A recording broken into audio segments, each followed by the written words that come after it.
Along with VGG in 2014 was also another network called the Google Net. The Google Net obviously came from Google, focused on deeper networks, but with an objective for efficiency to reduce the parameter count, to reduce memory usage, and to reduce computation. So how did they go about achieving all of this? They had up to 22 layers in the network. Remember, VGG went up to 19. So the Google Net went to 22 layers. So the networks were getting deeper each year. They did not have any FC layers. How did that help? Recall that FC layers had the maximum number of parameters for both AlexNet and VGGNet. So by getting rid of FC layers, they reduced number of parameters. And what else did they introduce? They introduced a module known as the inception module, which we'll describe in detail over the next few slides. Please don't worry if you're not able to see this figure carefully. We'll describe it in more detail over the next few slides. It had a total of 5 million parameters, which was 12x less than AlexNet and significantly lesser than VGG.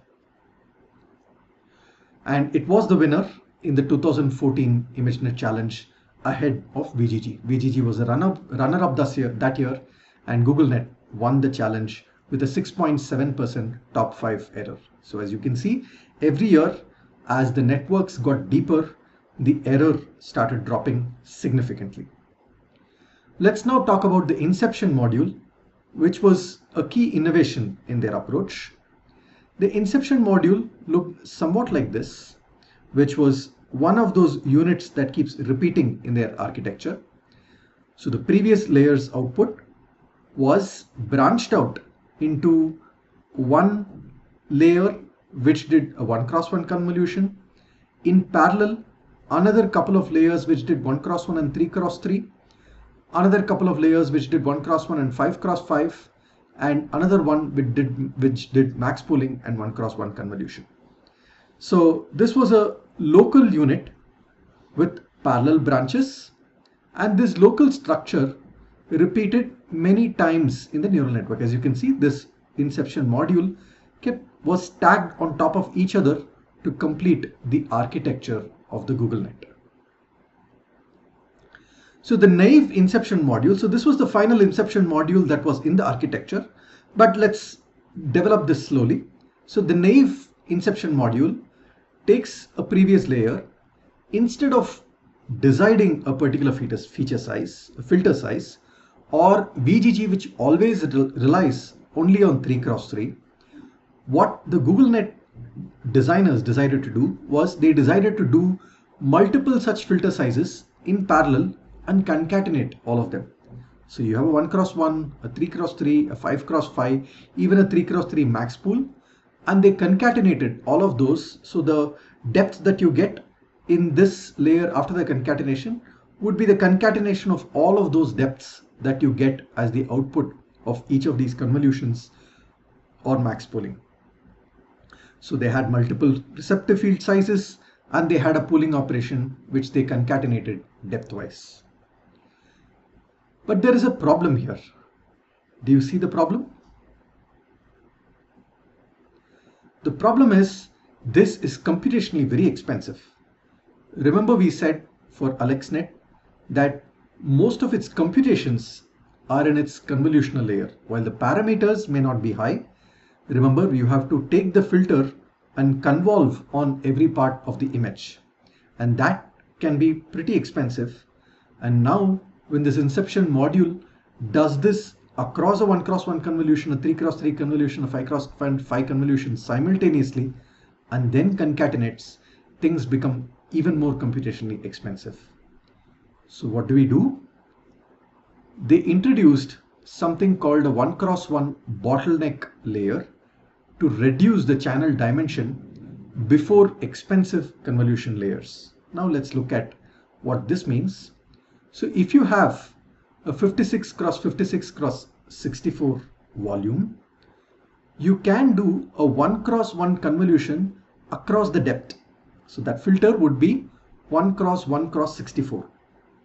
And if you do that, the entire 56 cross 56 cross 64 will collapse to 56 cross 56, because for each of those spatial locations, a 1 cross 1 cross 164 convolution will give you one scalar as an output, which means you'll be left with 1 pixel here, 1 pixel here, 1 pixel here, so on and so forth in the next layer, which would lead to a 56 cross 56. So remember, the filter size for this 1 cross 1 convolution would have been 1 cross 1 cross 64. That's the 1 cross 1 convolution, or the bottleneck convolution bottleneck layer we are talking about. But they had 32 such filters, which means 32 such 1 cross 1 cross 1 cross 1 cross 64 filters, which results in the output now becoming 56 cross 56 cross 56 cross 32, because of 32 such filters. So by doing the 1 cross 1 convolution, a 56 cross 56 cross 64 volume became a 56 cross 56 cross 32 volume. And you can imagine now that you could have, instead of 32 filters, you could have just chosen 3 filters, 4 filters, so on and so forth. So the depth could have been arbitrarily reduced by using this trick of doing 1 cross 1 convolution. And that's what the GoogleNet designers did in the inception module. What does this help with? This preserves spatial dimensions and reduces depth, and it projects the depth to lower dimensions. So now the final inception module, this was the naive inception module we saw a couple of slides back. The final inception module does the same convolutions, but now before doing those convolutions, applies 1 cross 1 convolution to reduce the depth, which means the number of convolutions or operations that you have to do will reduce because of that, and then does 3 cross 3 or 5 cross 5 convolution. This trick helps them become far more efficient in the number of computations. Also, you see here that there is a 1 cross 1 convolution after max pool instead of before max pool when compared to the other branches. The reason for that is max pool maintains depth. It maintains the depth at the same thing as what was given. So when you do max pooling, the max pooling is done in a 2 cross 2 neighborhood on each channel in the volume. So every channel, the number of channels remains the same. So they first do the max pooling and then do 1 cross 1 convolution to reduce the number of channels. And this inception module brings down or increases the efficiency, brings down the computations, but increases the efficiency of the GoogleNet. So here is the complete architecture. So this is where the input comes in, and then you have a small stem network, which is a conv pool and 2 times a conv pool. So you repeat that again. Then comes all these inception modules stacked one after the other. And at the end, you have classifier output with no fully connected layers. And in between, you see here that there are auxiliary classifier outputs. This is because it's possible that a gradient in the last layer may not reach earlier layers when you have many stacked layers across the neural network. So they also had intermediate classification outputs where they took the output of a particular layer, had a bunch of classification layers which had a loss, and that losses gradient was also backpropagated at these locations to improve the strength of the gradient to earlier layers for weight update. As you can see, the classification layer, both here and here, all of them had a structure of average pool, 1 cross 1 convolution, FC, FC, softmax. There were 22 layers in total. The parallel layers count as 1 layer. So these different layers that you see inside the inception module, the branches, we just count it as 1 layer, given that it has a total of 22 layers, and the auxiliary output layers are not counted. Just from this end to the other end, together it's 22 layers in GoogleNet. So as you can see, each year since 2012, the networks got deeper and deeper and deeper. So the obvious question the researchers in the next year had was, how far can we take it? And they took it to about 150 layers, which we will see in a moment. So while asking this question, they try to understand how deep can you go with a CNN. And when they studied stacking deeper and deeper layers on a plain CNN, they found that a 20-layer CNN had a lower training error over the iterations of training than a 56-layer CNN. This was a little non-intuitive. And the same observation was also made on the test error in the same setting. So the 20-layer CNN had a lower test error over iterations when compared to a 56-layer CNN. Why would this be happening? A deeper model performs worse than a shallow model. This was a little counterintuitive to how research was progressing with CNNs at that time. One plausible explanation you could give for why this could be happening is the initial guess could be that the deep model is perhaps overfitting, and that's why the test error increases for a 56-layer neural network. You have more parameters and it perhaps is becoming more complex and hence is overfitting. But if that was true, the training error would have been stronger for a 56-layer network over a 20-layer network.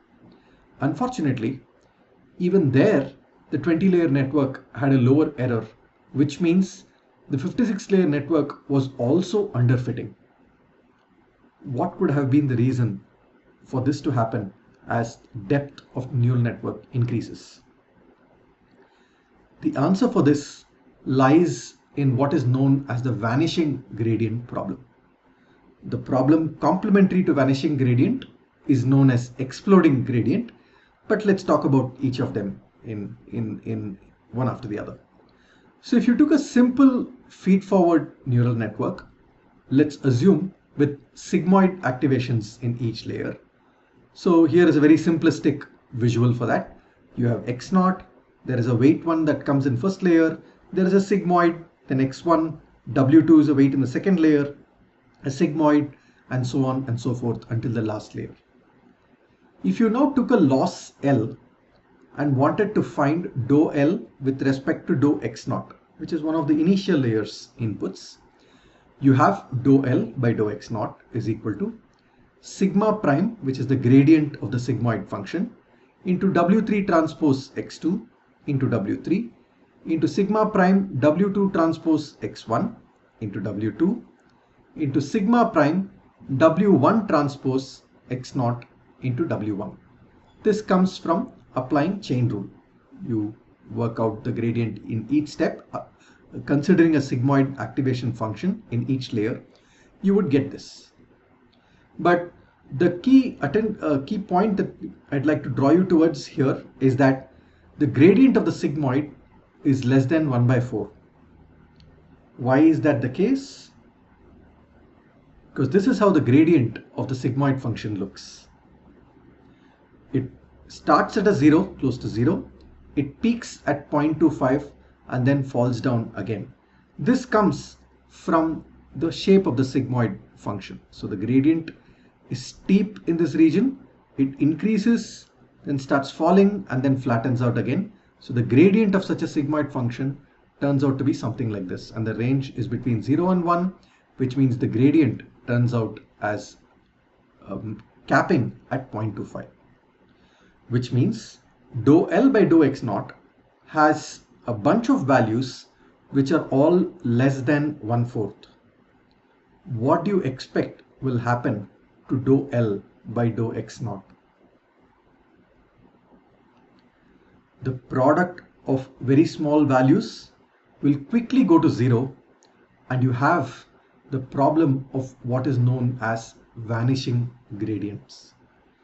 As you go deeper and deeper into a neural network, the gradients, especially if you have such squashing activation functions, the gradients are less than 1, and as they get multiplied over the several layers during backpropagation, the gradient becomes feeble and feeble as it proceeds towards the initial layers. In other words, the gradients never reach the initial layers, or the initial layers may get stuck with the random initialization that we came up with and may never go further. So you could argue that instead of randomly initializing the neural network with some random weights and then not updating them at all convincingly, why have those layers in the first place? Let me not take such a deep network. That could be one way of arguing against to solve the vanishing gradients problem, but we'll talk about a different approach in a slide from now. The complementary problem, known as the exploding gradients, can happen when maybe there is another activation function such as ReLU, where the gradient could be 1 or greater than 1, or depends on what the activations are, or as I said, any other function where these terms end up becoming greater than 1. The product of those values, as you go deeper through many layers, can explode to a high value, and that also can cause problems. However, exploding gradients is often easily handled by a trick known as gradient clipping. This is very popularly used in practice. People just say that when gradient goes beyond 10, for instance, you assume the gradient to be 10. So anything greater than 10 will just be 10. You just clip it at that value, and that will ensure that the gradient does not explode. Coming back to the vanishing gradients problem, this problem was addressed in a CNN architecture in 2015 called ResNets, or residual nets. They wanted to ensure that a deep model should at least perform as well as a shallow model. How is this possible? The idea they came up with was to introduce what are known as residual blocks, which are connected to each other through identity connections or identity matrix. What does that mean? In the original CNN, you have an X. It goes through a few layers such as conv layer, then a ReLU, then a conv layer, and it gets transformed over those layers and becomes a certain H of X. This could be one portion of a neural network, for instance. But in a residual block, what these designers came up with was to say that X goes through a conv layer, a ReLU, a conv, just as in the vanilla CNN, but they also have a side channel to take the input X as it is and add it up here 2 layers later. Which means what was originally the function H of X now becomes F of X, which is the new transformation that happens through these layers, plus an X that comes directly here and gets added at this layer after the conv. Each such block where the identity connections come back and add the original input is known as a residual block. Why is it a residual block? Because originally these layers captured a function H of X, but now these layers capture the residual H of X minus X. Remember, now we are saying here that this together here must be equal to H of X, or rather F of X will be H of X minus X, which is now the residual rather than H of X itself. So the way the residual network was designed is to have a stack of many residual blocks. Each residual block had 2 3x3 conv layers, as you can see, 2 3x3 conv layers, and then the X that came out of this, or whatever representation came out from this particular joint here, was directly passed on again to the output of those 2 conv layers, and this was repeated again and again over the blocks in the neural network. Periodically, the number of filters were doubled. So you can see here that 64, which was the number of filters in the initial residual blocks, became 128 after a set of residual blocks, which after a few more residual blocks became 512 and so on and so forth. And it was also downsampled spatially using stride 2, that is divided by 2 in each dimension, to bring the size of the feature maps lower as you went deeper.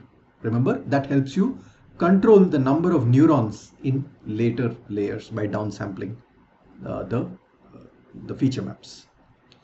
They also used a technique called global average pooling. Global average pooling is like max pooling, average pooling, but global average pooling is the entire average of a feature map. So if you have a feature map, you take the average of all the pixels in that feature map and it gives you one scalar. So if you had k channels in a particular layer, by doing global average pooling, you will get k scalars. One scalar per channel, which will be the global average of that channel.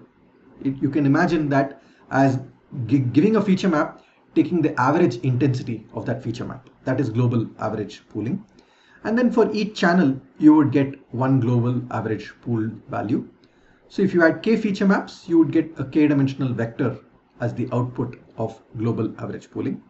And they had a single linear layer at the end. You can see that there are no fully connected layers here, but for the FC1000, FC1000 is done because ImageNet has 1000 classes. So FC1000 is required to give 1000 outputs in that last layer. And finally a softmax to convert those logits into probabilities. They had total depths of 34, 50, 101 and 152 layers for ImageNet. So it's called ResNet 34, ResNet 50, ResNet 101, ResNet 152, so on and so forth. For very deep networks, which went beyond 50 layers in a ResNet, they also used a bottleneck layer. You can see the 1x1 convolutions to improve the efficiency, similar to GoogleNet. Remember, the 1x1 convolutions help you reduce the depth from a certain depth to a smaller depth, and then you perform your operations in that smaller depth, and you can again now do 1x1 convolution to go back to an initial depth if you like, which is something that they did do to keep the depth in the same range, but reduce the computations by a couple of 1x1 or bottleneck layers, couple of 1x1 convolutions or bottleneck layers periodically. So this is the example. They had a 28x28x256 input. They bottlenecked it to 28x28x64 by doing 1x1 convolution, then do the 3x3 convolution only on those 64 feature maps, and then once again did 1x1 convolution and took it back to 28x28x256. This actually keeps the dimension the same as the input, but these 1x1 convolutions make the number of computations far lesser and hence the training more efficient. With this ResNet, they were able to train very deep networks. As we mentioned, they went up to 152 layers to train on ImageNet, and they now found that deeper networks actually perform better than shallow networks. Why so? Why does this identity map or this residual block help train deeper networks? When we backpropagate, the gradient that comes to a particular point in the residual network, while there is a path of the gradient through these layers which may result in an attenuation of the gradient, there is another side path for the gradient to go as it is to a previous layer without any diminishing in its value. And these identity connections that connect residual blocks serve like highways for the gradient to just flow through. They are like short circuits. The gradient just flows through them, while there is a part of the gradient that still keeps coming through the layers. And that allows even the earlier layers to get a strong gradient signal. And now deeper networks perform better than shallow networks. And it won the first place in all ImageNet competitions and also a competition called COCO that was introduced in 2015. So in fact, they won the the first place in all the major challenges in 2015. ImageNet classification, ImageNet detection, where they were 16% better than the second best. ImageNet localization, where they were 27% better than the second best. COCO detection, where they were 11% better than the second best. COCO segmentation, where they were 12% better than the second best. We will discuss detection, localization, segmentation, and the COCO dataset a bit later. But just to let you know that this model swept through all challenges in 2015 and has since then been an important architecture that people use for various applications in computer vision. So the homework for this lecture is to go through this illustration of 10 CNN architectures, which is very well done, which would perhaps help you understand these architectures better. If you're further interested, you can go through these respective papers, which are for ImageNet, residual connections, ResNets, VGG, so on, which could probably help you understand some of the decisions which were made in the design of these architectures.